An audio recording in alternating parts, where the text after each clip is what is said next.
تو میں نے ان کو کنفرنٹ کیا. میں قاضی فائز عیسیٰ کو نہیں جانتا تھا, بلکہ میں اس کا کرٹک تھا اس وقت بھی, کیونکہ قاضی فائز عیسیٰ نے as chief justice Balochistan high court ایسے فیصلے کیے جس سے میڈیا کو بہت نقصان ہوا. لیکن میں نے باجوہ صاحب کو کہا کہ جی یہ وہ جج ہے کہ میمو گیٹ کمیشن کی رپورٹ میں اس سے پیپلز پارٹی ناراض ہوئی, کوئٹہ میں جب بم دھماکہ ہوا اس کی اس نے انکوائری رپورٹ لکھی تو اس سے نون لیگ ناراض ہو گئی, فیض آباد دھرنا کیس میں اس آدمی سے آپ ناراض ہو گئے ہیں, تو آپ اس کے کیوں خلاف ہیں؟ انہوں نے کہا یہ ایسے ہے, یہ ایسے ہے. میں نے کہا جی مجھے لگتا ہے کہ آپ اس لیے خلاف ہیں کہ فیض آباد دھرنا کیس کی ججمنٹ میں اس نے آئی ایس آئی کا اور فوج کا جو رول ہے اس کو کرٹیسائز کیا ہے, تو یہ آپ کام نہ کریں. میٹنگ جب ہماری کنکلوڈ ہو رہی تھی, کافی لیٹ نائٹ چلتی رہی, تو کہا گیا جی کہ صبح آپ کی پرائم منسٹر سے میٹنگ ہے اور آپ پرائم منسٹر کو بتائیں گے کہ یہ بندہ ٹھیک نہیں ہے.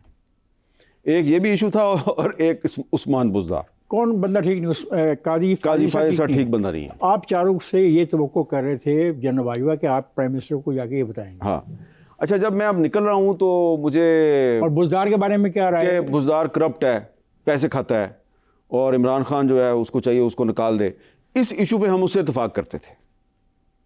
جب انہوں نے یہ کہا, بلکہ باجوہ صاحب کے پاس کوئی ویڈیو بھی تھی وہ بھی دکھا رہے تھے وہ, تو میں نے کہا جی کہ یہ ہمارا کام نہیں ہے کہ ہم جا کے وزیر اعظم سے کہیں کہ تمہارا چیف منسٹر کرپٹ ہے, نہ ہی یہ آپ کا کام ہے.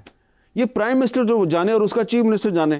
ہاں ہم یہ تنقید کر دیں گے, یہ ویڈیو آپ مجھے فارورڈ کر دیں, میں اس کو انویسٹیگیٹ کروں گا. انہوں نے وہ فارورڈ نہیں کی. جب ہم نکل رہے تھے تو مجھے کہا گیا جی کہ کل صبح آپ کی 10 بجے میٹنگ ہے. اب اس وقت رات کا 1:30-2 بجا ہوا. یہ کس نے آپ کو پیغام دیا؟ ان کے ساتھ جو سٹاف کے لوگ تھے. پریزیڈنٹ نہیں, آرمی چیف کے سٹاف نے آپ کو بتایا کہ آپ کل مل رہے ہیں. اچھا, ہم چپ کر کے باہر آ گئے. باہر آ کے میں نے کاشف عباسی سے کہا بھائی میں تو نہیں جانا پرائم منسٹر کو. انہوں نے کہا ٹھیک ہے تسی بھی فون بند کر دو میر صاحب, تو میں بھی فون بند کر دیا. اب ہم دو پکے ہو گئے کہ جی ہم تو نہیں جا رہے. ہم گھر جا کے سو گئے, فون بند کر دیا.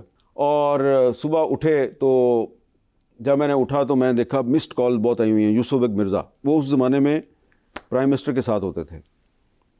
تو میں نے کال بیک کی تو کہتے ہیں آپ نے آنا تھا. میں کہا جی ہم نے تو نہیں آنا تھا کیونکہ آپ کے دفتر نے تو اطلاع نہیں کی. تو انہوں نے کہا کسی اور دفتر نے بھی اطلاع نہیں سی کی تھی.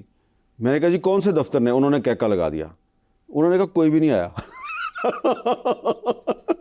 وہ تو ٹھیک ہے, لیکن آپ کا یہ جو آبزرویشن ہے یہ تو اب عمران خان کے حشر سنیں نا, میری بات تو سن لیں. ہاں, اب میں نے کالم لکھ دیا, جنگ میں کالم چھپ گیا کہ قاضی فائز عیسیٰ کے خلاف سازش ہو رہی ہے. ابھی ریفرنس نہیں آیا اس کے خلاف, میں نے کالم لکھ دیا اس کے خلاف سازش ہونے لگی ہے.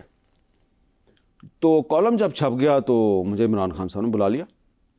اچھا آپ کو پتہ وہ اردو کالم نہیں پڑھ سکتے, ان کو وجہ مجھے نہیں پتا, وہ ان کو بتایا جاتا ہے, اس وقت تو نہیں پڑھ سکتے تھے.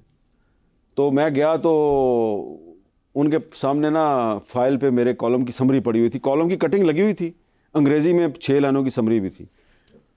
تو مجھے کہتے ہیں یار تم نے لکھا ہے کہ میں قاضی فائز عیسیٰ کے خلاف. میں نے تو کچھ نہیں کرنا, میرے پاس ٹائم ہی نہیں ہے, میں اکانومی جو ہے اس کو سنبھالوں یا میں ججوں سے لڑوں. تو میں نے کہا جی آپ کو یہ تو پتہ ہی ہوگا نا کہ پھر اس جج کے خلاف آپ کو کچھ کہا جا رہا ہے. تو مسکرائے اور انہوں نے کہا کہ میں تمہیں ایشورنس دیتا ہوں حامد, میں تمہیں گارنٹی دیتا ہوں کہ میں قاضی فائز عیسیٰ کے خلاف کوئی سازش نہیں کروں گا, میری پریورٹیز یہ اور ہیں. لیکن ریفرنس اسی نے بھیجا. ٹھیک ہے, 3-4 دن گزرے, میں اپنا بڑا سیٹسفائی ہو کے واپس آ گیا. 3-4 دن گزرے تو مجھے جناب ایک فون آیا کہ جی قاضی فائز عیسیٰ کے خلاف ایک ریفرنس فائل ہو گیا, کسی جرنلسٹ نے کیا ہے, آپ کو کاپی چاہیے؟ میں کہا ہاں جی بھیج دیں. کاپی آئی, میں نے پھر کانٹیکٹ کیا. انہوں نے کہا جی وہ یار اصل میں کیا کرتے جی پریشر ہی بہت تھا.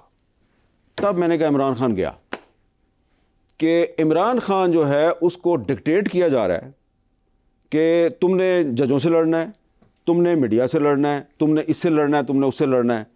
اب اس چکر میں عمران خان جو ہے وہ بجائے کہ ڈکٹیشن لینے سے انکار کرے, وہ اس کو 10 باتیں کہی جاتی تھیں, وہ 8 مان لیتا تھا, 2 نہیں مانتا تھا, اور اس میں وہ بارگیننگ پوزیشن لے کے تو وہ اپنی بھی فرمائشیں پوری کروا دیتا تھا. شہباز شریف کو اندر کرو, زرداری کو اندر کرو, فلانے پہ مقدمہ ڈال دو, فلانے پہ مقدمہ ڈال دو, میر شکیل الرحمان کو اندر کرا دو, یہاں تک کہ خان صاحب کی فرمائش پہ علیم خان صاحب کو گرفتار کیا گیا، اس کی وہ تردید نہیں کریں گے، ان کی فرمائش کے پہ ان کو گرفتار کیا گیا۔ جب مجھے یہ پتا چلا کہ اب خان صاحب نے اپنی پارٹی کے لوگوں کو خود گرفتار کروانا شروع کر دیا ہے، تب میں نے کہا اب گئے وہ خان صاحب، میں نے یہ لکھنا شروع کر دیا۔ لیکن اب جو اس وقت جو عمران خان کے ساتھ ہو رہا ہے، تو میں آج کل یہ سوچ رہا ہوں کہ کہیں موجودہ وزیر اعظم کا بھی انجام وہی نہ ہو جو پچھلے وزراء اعظم کا ہوا ہے۔